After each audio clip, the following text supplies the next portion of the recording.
Sa'ad bin Abi Waqqas adalah seorang pemuda Quraisy dari Bani Zuhra, suku yang sama dengan ibu Nabi Muhammad SAW. Sejak muda ia dikenal pemberani, jujur, dan berbudi.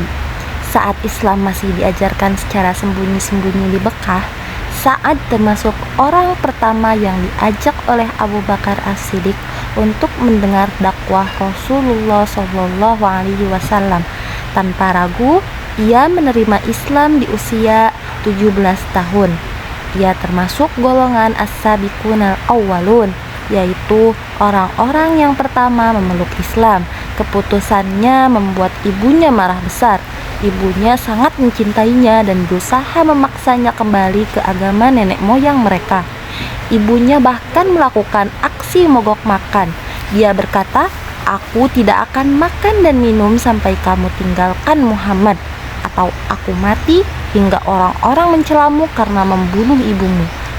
Saat tetap teguh, dengan tenang, ia berkata, "Wahai ibu, jangan lakukan itu. Demi Allah, kalau engkau memiliki 100 nyawa, lalu keluar satu demi satu, aku tidak akan meninggalkan agama ini." Karena keteguhan Sa'ad, ibunya akhirnya menyerah. Peristiwa itu diabadikan dalam Al-Quran, Quran Surat Luqman ayat 15, yang artinya, "Dan jika keduanya memaksamu untuk mempersekutukan dengan aku sesuatu yang tidak ada pengetahuanmu tentang itu, maka janganlah kamu mengikuti keduanya." Sa'ad bin Abi Waqqas merupakan sahabat yang ikut berjuang bersama Nabi Muhammad SAW. Sejak masuk Islam, Sa'ad tak pernah mundur. Dia ikut semua peperangan besar bersama Nabi SAW. Di Perang Badar, ia termasuk pejuang yang paling berani. Ia juga ahli memanah.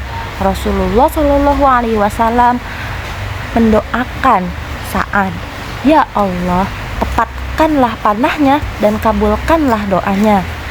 Di Perang Uhud, ketika pasukan muslim kocar-kacir, Sa'ad tetap di sisi Nabi Muhammad SAW. Ia melindungi Nabi SAW dengan panah-panahnya.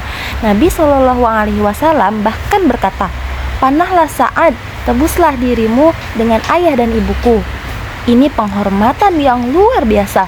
Nabi Muhammad SAW jarang sekali mengucapkan, "Ayah dan ibuku jadi tebusanmu" pada siapapun selain Sa'ad. Berkat doa dari Rasulullah SAW, Sa'ad pun terkenal doanya selalu dikabulkan. Hingga suatu hari ada orang yang menuduhnya tidak adil saat menjadi gubernur Kufah. Sa'ad berdoa, "Ya Allah, jika dia berdusta, panjangkan umurnya, buat dia miskin, dan timpakan fitnah kepadanya." Doa itu pun terjadi. Orang itu akhirnya sangat tua, miskin, dan suka menggoda gadis-gadis di jalan. Hingga orang-orang berkata, ia tertimpa doa Sa'ad. Dengan keberanian dan kepandaiannya dalam membuat strategi perang, pada masa Khalifah Umar bin Khattab, Sa'ad dipercaya memimpin pasukan besar untuk menghadapi kekaisaran Persia. Sa'ad memimpin perang Qadisiyah. Meski sedang sakit parah di punggung sampai tak bisa menunggang kuda, Sa'ad tetap memimpin sambil berbaring di tandu. Dia memberikan komando, mengatur strategi, dan membakar semangat pasukan. Akhirnya pasukan Islam pun menang telak. Kemenangan Qadisiyah ini membuka jalan untuk penaklukan Madain, yaitu ibu kota Persia. Harta kekayaan Persia jatuh ke tangan kaum muslimin. Akan tetapi, Sa'ad tetap hidup sederhana, menolak berlebihan. Sa'ad terkenal sebagai orang yang lembut hati, penyabar, zuhud, dan sangat berbakti kepada Nabi Muhammad SAW. Ia tidak suka memamerkan jasanya. Sa'ad hidup cukup lama. Ia sahabat terakhir dari 10 sahabat yang dijamin masuk surga yang wafat. Usianya lebih dari 70 tahun. Ia wafat di Madinah dan dimakamkan di pemakaman Baqi.